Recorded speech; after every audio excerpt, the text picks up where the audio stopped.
Bobby Owsinski's Inner Circle. I'm Bobby Owsinski, and this is a show all about music, music production, and the music business. My guest today is CEO of Next Step Talent, Temima Shames. First of all, Paris-headquartered Believe Digital, which is the owner of TuneCore, made an announcement earlier this week that it won't be taking any more AI-generated music. Beyond that, it says it's working to keep AI-generated music off its platforms as well. And what they're talking about is AI music that's 100% generated by some sort of AI. No human involved at all. And there's a lot of pushback about this, which all of the streaming services are hearing, and they're doing something about it. The good part is there's a technology that is available to detect 100% AI-generated music, and it has 99.9% accuracy. That's not yet implemented, but it's coming soon. Now, there are several reasons why this is happening. First of all is AI-generated tracks could flood the market and dilute earnings for artists and labels, and nobody wants that. The second thing is the number of songs that are uploaded are already out of control at about 100,000 a day. So this means more storage space, and let's face it, most of these are never even listened to. So in order to put a cap on how much they're spending on storage space, the platforms would like to limit this. Keeping AI-generated music at bay is one way to do that. Now, what about a new AI track that was trained by an existing artist? Well, Believe in TuneCore is experimenting with technology that can determine how this could be attributed back to the rights holders. This is sort of like Content ID that's been successfully used by YouTube for quite a while now. So this is a big deal. A lot of artists wouldn't like that happening, but if they get paid for it, they'd probably feel a little bit better about it. This is something I actually had happen to me, and it happened this morning where someone sent me a clip of an AI-generated podcast using my voice. It was saying words that I never said in an order that I never said, but it sure sounded like me. So I felt a little violated when I listened to it, I must admit. Artists and songwriters are rightfully afraid that they'll be squeezed out by AI-generated songs, but the streaming platforms are already taking steps to make sure that doesn't happen. As usual, this is the result of a few bad actors that get in the news, so the problem isn't as widespread as the press would lead you to believe. That doesn't mean it's not something we shouldn't be concerned about. The good thing is that music distributors are being proactive to stop the problem before it gets out of hand, but there's still a lot of work to do in this area.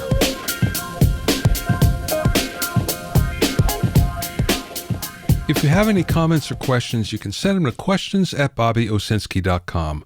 Also, I'm pleased to announce that the 5th edition of my Mixing Engineer's Handbook is now available.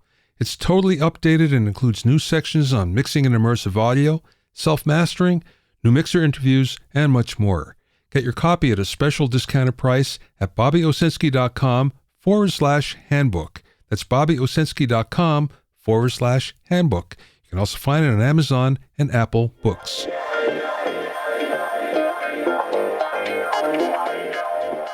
I was skimming through a study recently that was in the Journal of the Acoustical Society of America, and this was a study done at the University of Oldenburg in Germany. It was lead vocal to accompaniment level.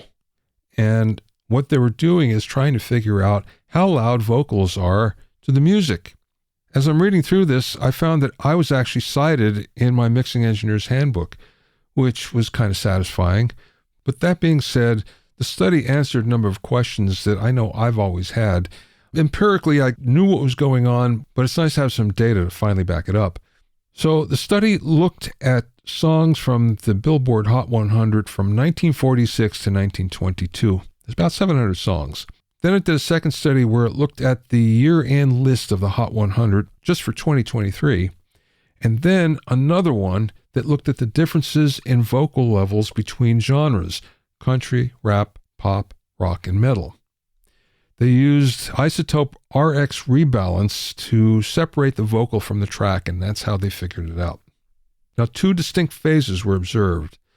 The average lead vocal to music level decreased from about 5 dB to 1 dB until about 1975, and then it's remained static from that point on. When we look at different genres, country has the loudest vocals at about 3.9 dB above the music, while rap is next with 3.2 dB above the music, pop at 2.7, rock at about even, and metal minus 3.1 dB below the music. Now, something that we always kind of knew, but now we have some real boundaries to look at here. Solo artists always have higher vocals than for bands, by anywhere from 1.5 dB to 3.5 dB. Now, there's some conclusions here. The first one is that the lower levels in the modern phase of music from 1975 on, the reason why is because there are better tech and better engineering, so that vocals could be heard better at a lower level. But the second conclusion was that rock and metal, the guitars are just as important or even more so than a vocal, which is why the vocal is considerably lower than the other genres. The other way to think about it is, in a band, every member is equal, including the lead vocalist, so that means that the levels are pretty much the same between the vocal and the accompaniment. I've always felt that the lead vocal was lower in rock and metal to make the band sound more powerful, and that's absolutely true, and this study confirms it. But as we've found, there are other reasons for why the vocal level in a song is where it is as well.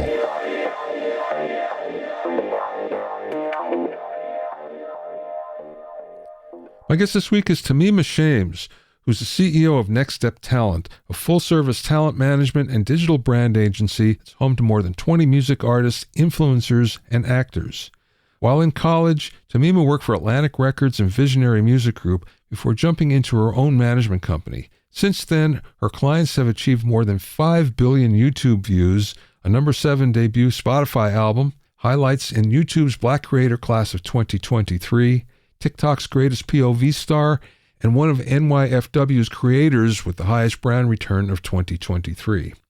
Not only that, songs, records, and projects that Temima has been part of have garnered 25 million streams and viral campaigns with more than 2 million recreates on TikTok. Her company has also partnered with top brands including YouTube, Meta, Disney Music Group, Boss, Neutrogena, HBO, and many more. During the interview, we spoke about how she got started managing social influencers, the strategy behind short-form and long-form content, branding as storytelling, artists' mental health, experiential marketing, and much more. I spoke with Temima via Zoom from her office in Los Angeles.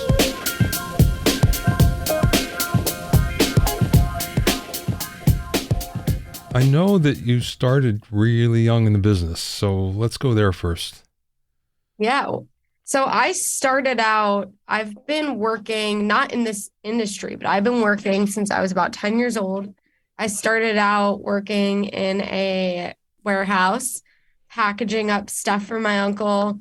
And then I started teaching Hebrew school. And then I was a manager of a smoothie place. And I've always been working. Some people are fortunate to grow up in a family where they don't have to work. Unfortunately for me, if I wanted to do the things that other kids were doing, like go to the movies or go bowling with their friends or go to the mall, I had to provide myself those resources. My family, I was lucky enough to have a roof over my head, and I'm super grateful for that. But if I wanted to do anything else outside of that, it was up to me to make that happen. And so I started working. And then as far as the, entertainment industry goes, my dad was a touring Israeli musician, and I, for some reason, always gravitated toward acting. And so as soon as I could take the train by myself to the city at age 13, I took the train and would just knock on people's doors and get myself into auditions. And then I got a manager for acting when I was about 15. And, it was a little bit too close to when I was deciding whether or not I would go to college. And it was a pretty unstable, being an actress is something that it's not a stable position. And so I decided I wanted to go to college, went to school for music business. And the whole time I was in college, I was like, I want to be the CEO of a record label. That was my goal. Julie Greenwald was someone who I really looked up to. And I was grateful enough to intern underneath her at Atlantic while I was in school. And, I feel like the whole time I was just the person that when a door opened, I went down that door, that hallway, even if it wasn't something that I thought I was going to enjoy. for Atlantic, I got an internship in analytics, in streaming. I was never a numbers person, hated math, never thought I would like it. And you know what I say today would never have brought me to where I am. And so I'm so grateful for that opportunity and all of the people over there that helped me get there. And then from there, it just kind of happened. I was interning at Visionary Records, and that turned into a position where I was heading up influencer marketing over there, underneath Sony. And then that's when, COVID was happening and all these influencers were blowing up. And I started to watch some blow up. I was studying it. And one day my boss was like, why don't you manage one of them? And I was like, I don't know about that. And he convinced me to do it. And I owe him, everything for that. And he's still super close, mentor to me. And here we are. Okay, so you started by managing an influencer. Yeah, so I was always managing artists throughout college, so music artists, but it wasn't anything to where I, would be able to self-sustain and not work a full-time job. And so I started managing influencers on the side while I was at Visionary, because the influencer world was growing so quickly.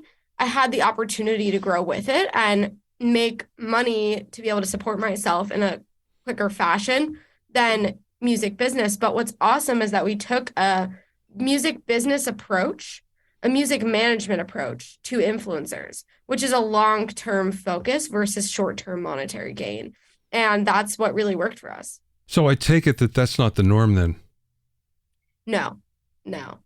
A lot of influencer management companies that surfaced right when COVID happened and influencers were growing up were really focused on getting brand deals. They were acting more as agents than they were managers.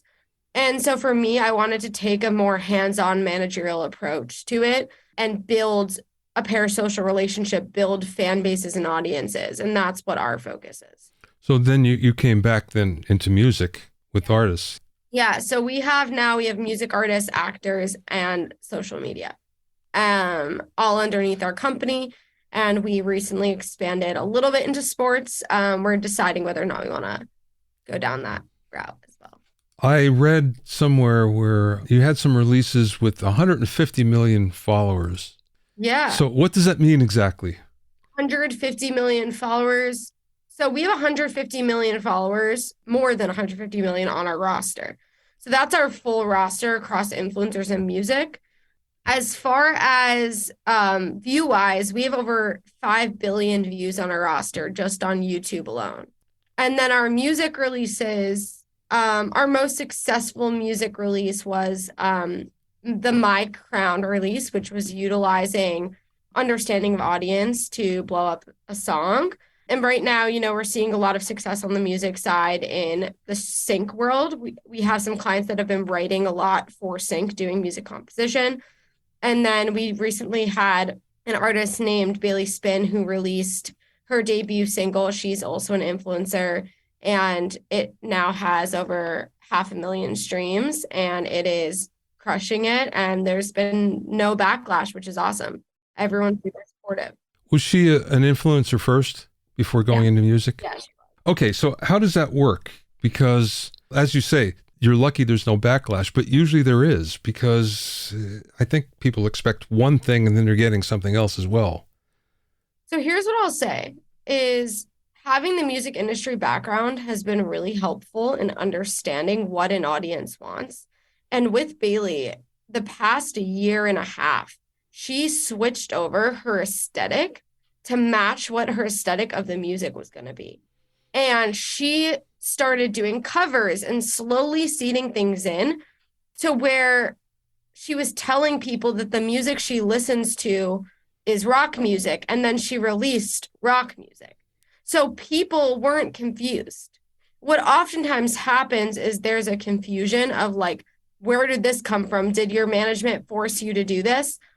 This was something that she had been seeding to her audience for so long that they were so excited about it when it actually happened. And in fact, we've gotten flooded gates with emails of people being like, when's the next song?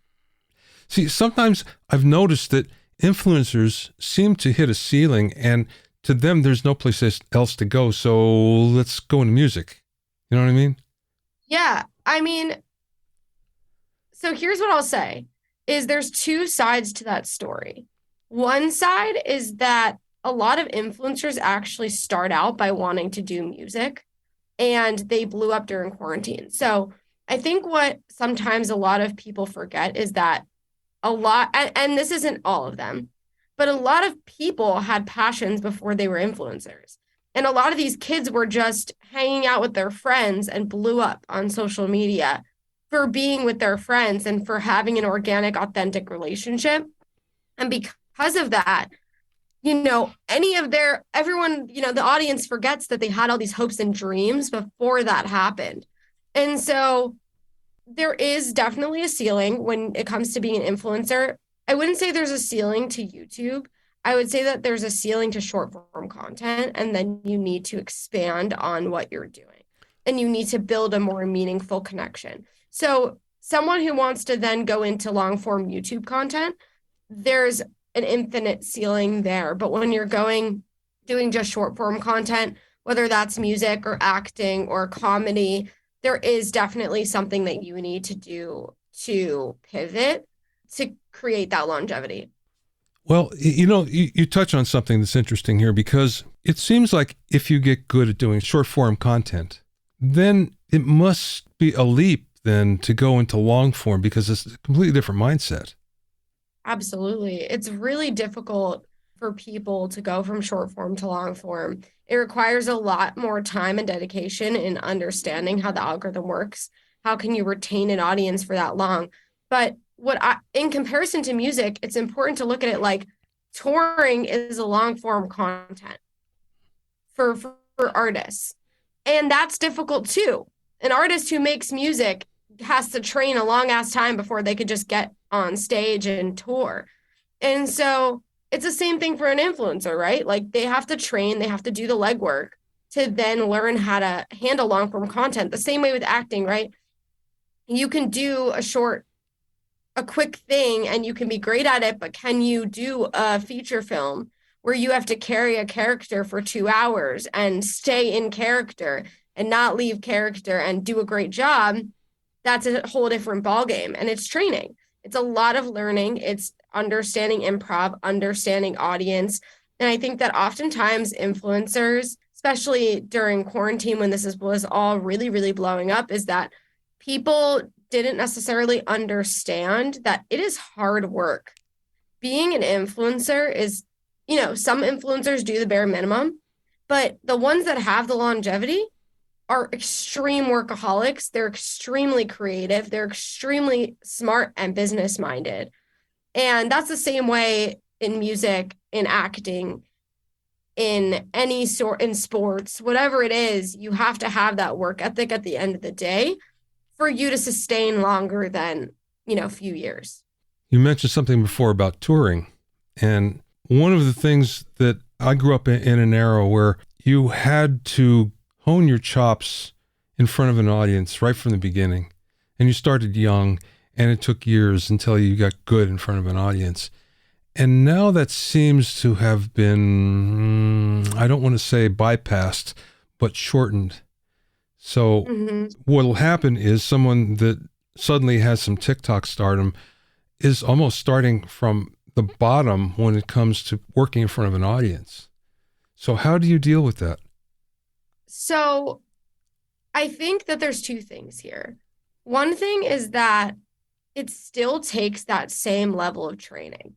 And there are people who have a viral song, great musicians who have a viral song, but that's not enough to sustain an audience. You still need to do the training to understand how to really perform.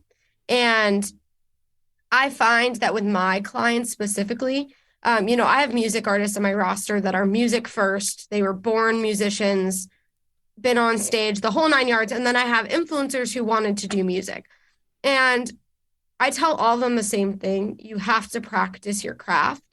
And so for my influencers wanting to cross over, they were in vocal lessons for years before I even considered releasing music.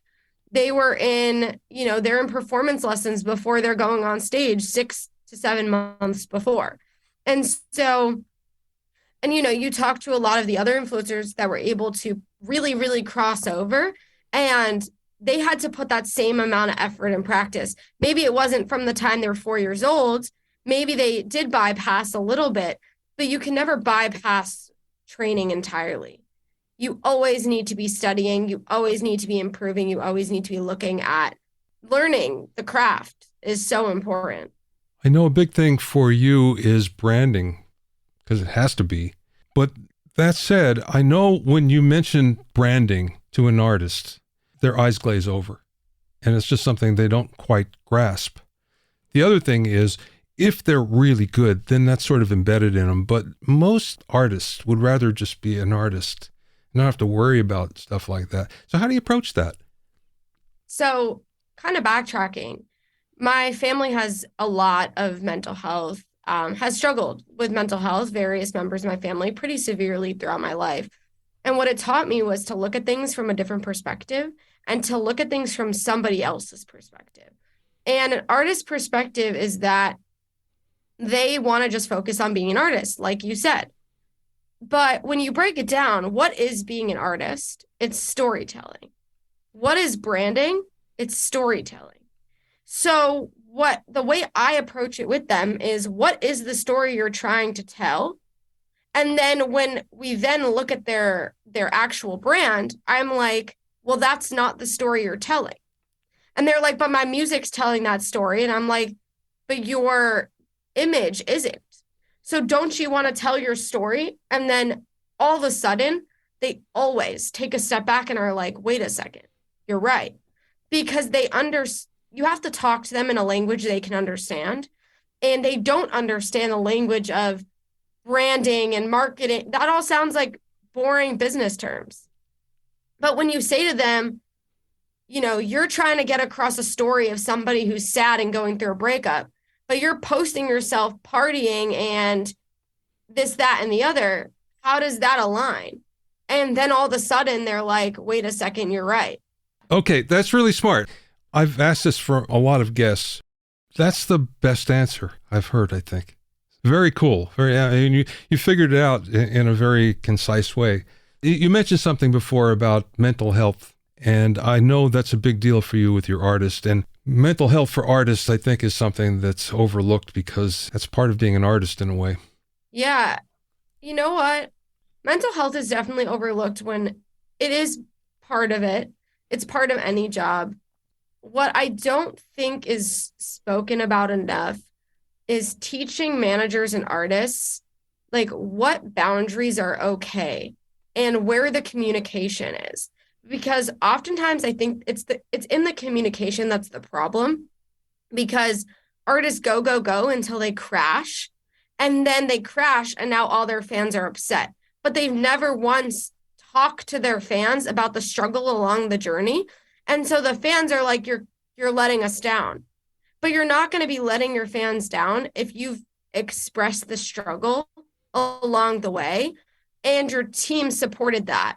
And so what we try to do with our talent and my employees and team is that we like to make an environment in which they can come to me and tell me on a given day, hey, today is not really a great mental day, because I would rather take a break the day that it starts, not the day that it hits rock bottom.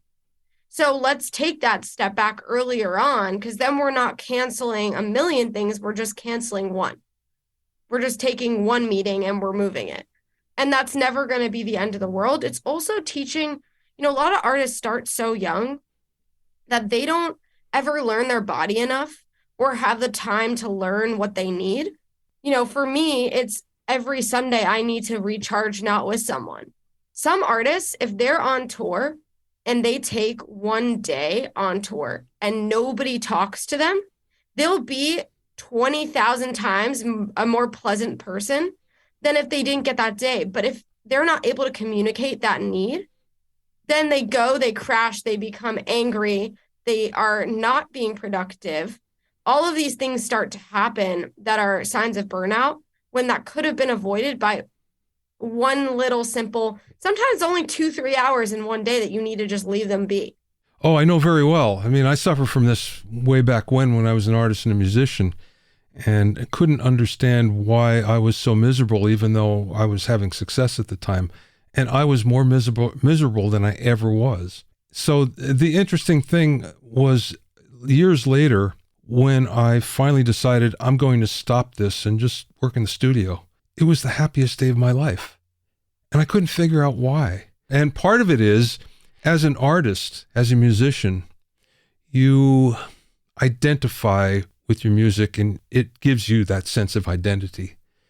And if you lose that, then you feel that there's something wrong with you.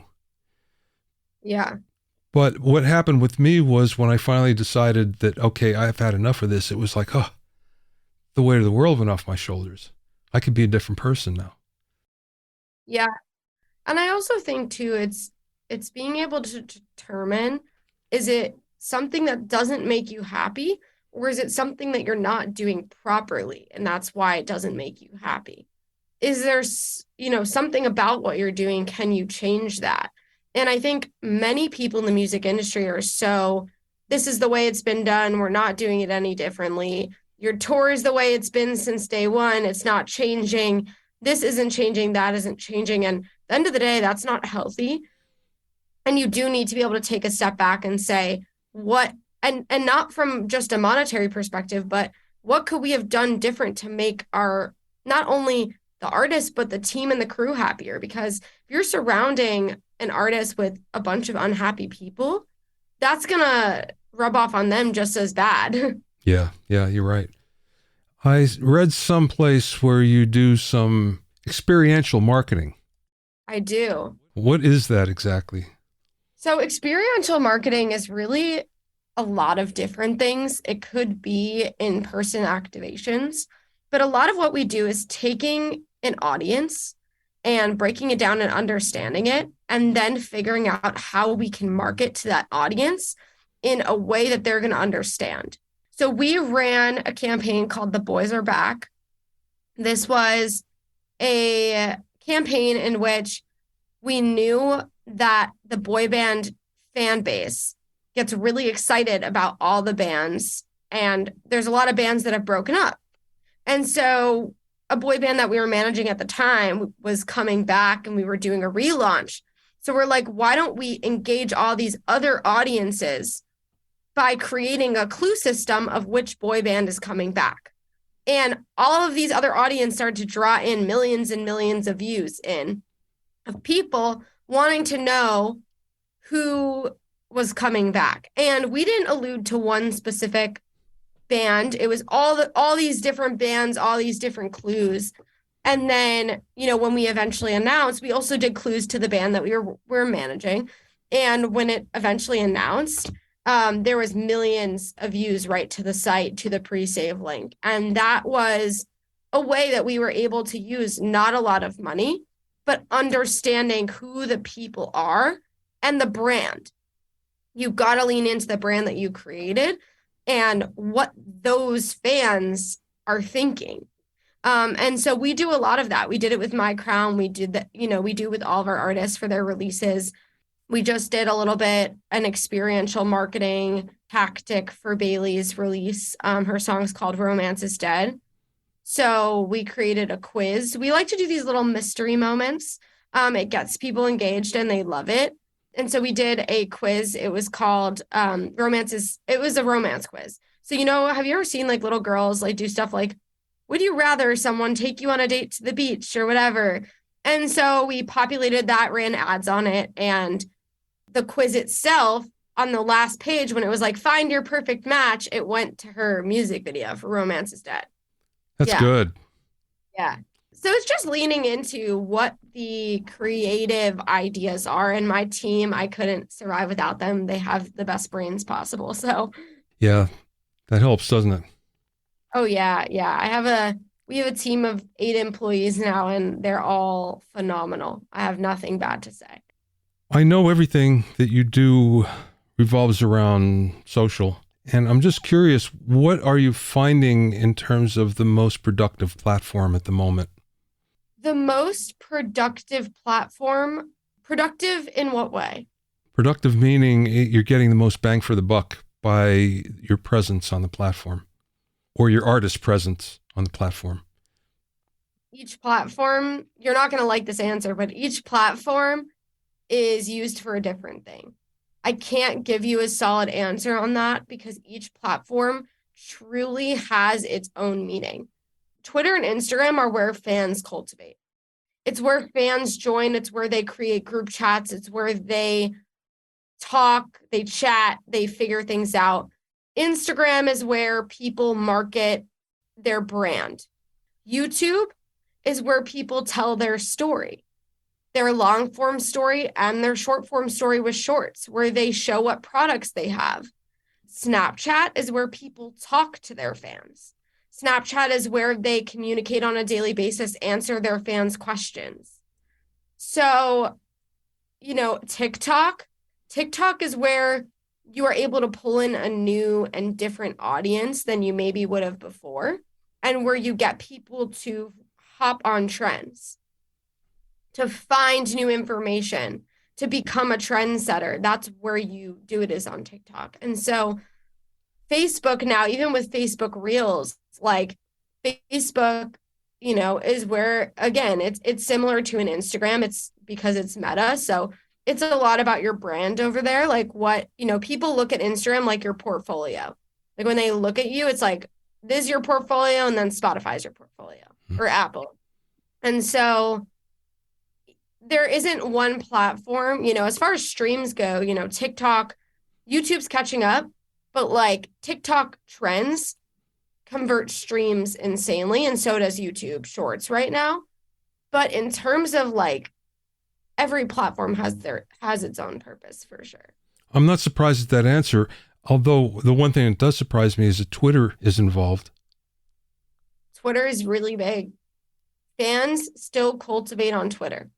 Despite Elon. Yeah.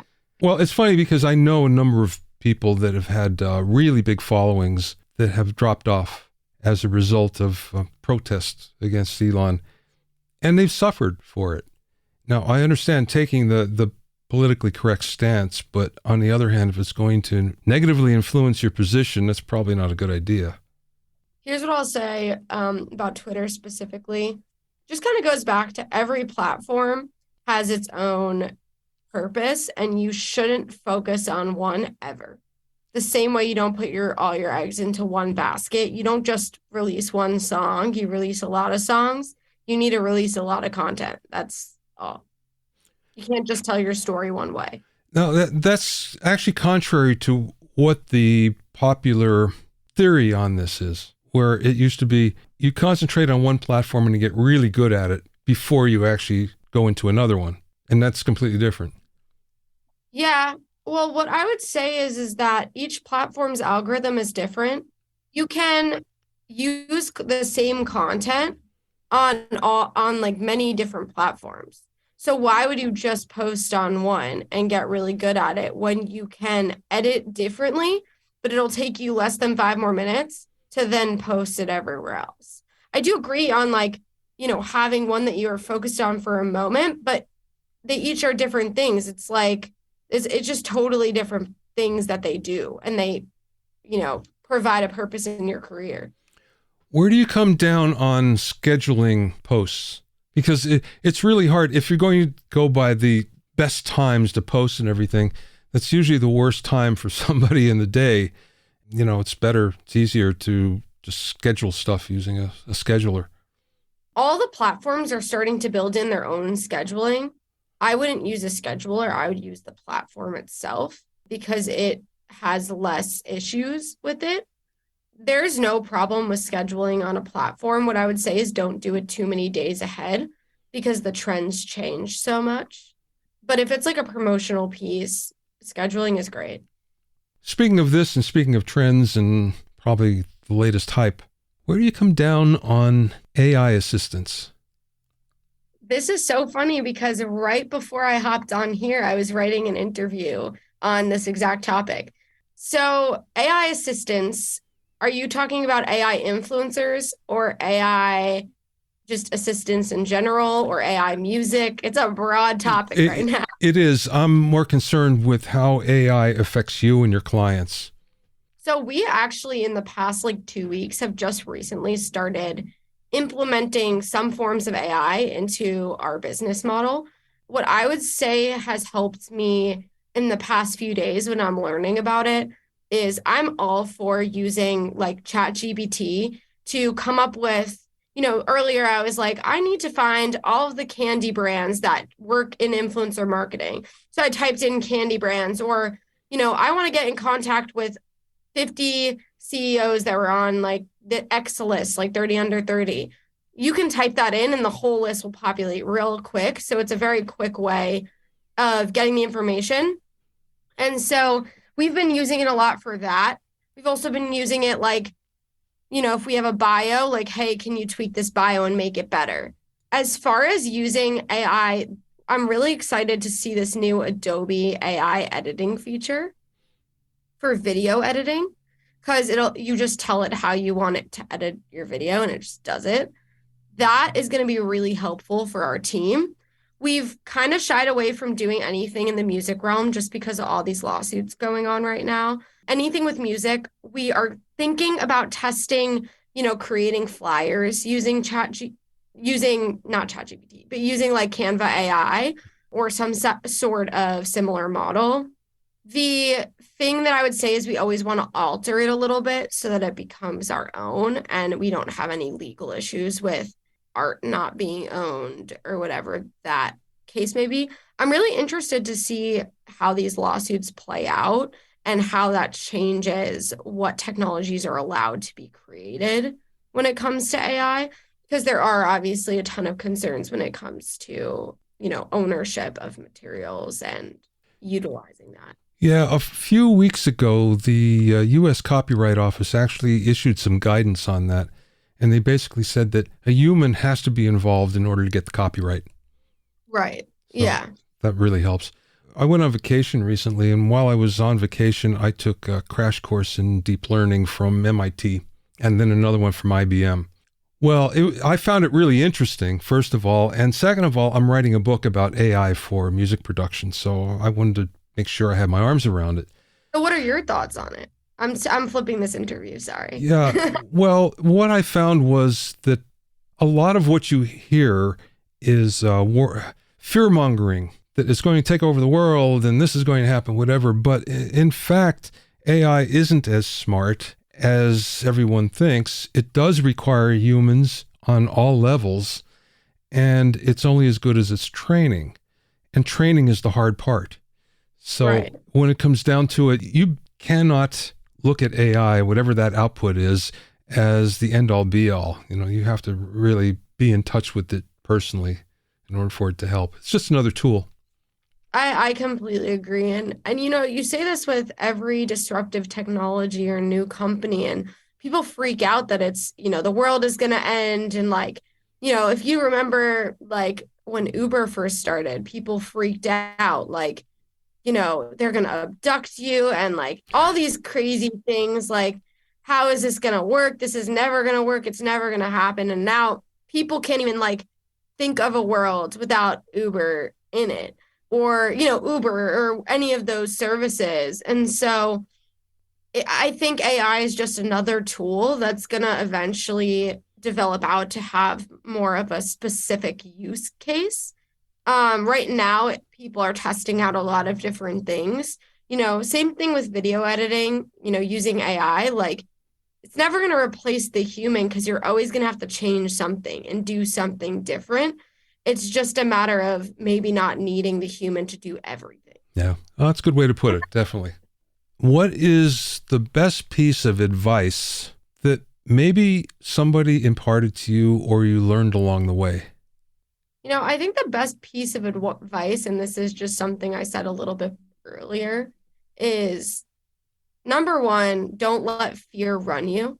People ask me all the time, aren't you afraid your company is going to fail? And I say, so what?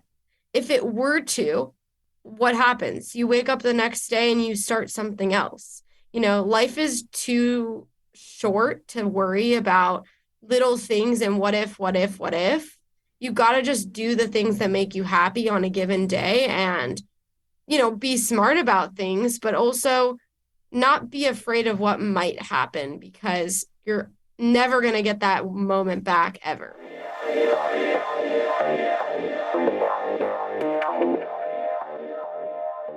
You can find out more about Temima and Next Step Talent at nextsteptalent.co. That's Next Step Talent, all one word, .co. Thanks for listening and being in my inner circle. Remember, if you have any questions or comments, you can send them to questions@bobbyowsinski.com. Remember that you can learn all about the latest in music, audio, and production news when you sign up for my newsletter at bobbyowsinski.com. There you'll also find out about openings for my latest online classes and special events. That's bobbyowsinski.com. To listen to the episodes of Bobby Owsinski's Inner Circle, go to bobbyowsinski.com and select the podcast tab, or go to bobbyowinnercircle.com, or you can find it on Apple Podcasts, Amazon Music, Stitcher, Mixcloud, Google Podcasts, Spotify, Deezer, TuneIn Radio, Radio Public, and Podbean. At bobbyowsinski.com and bobbyowinnercircle.com, you'll also find a sign-up form for my newsletter and for alerts for new podcasts. This is Bobby Owsinski. I will see you next time.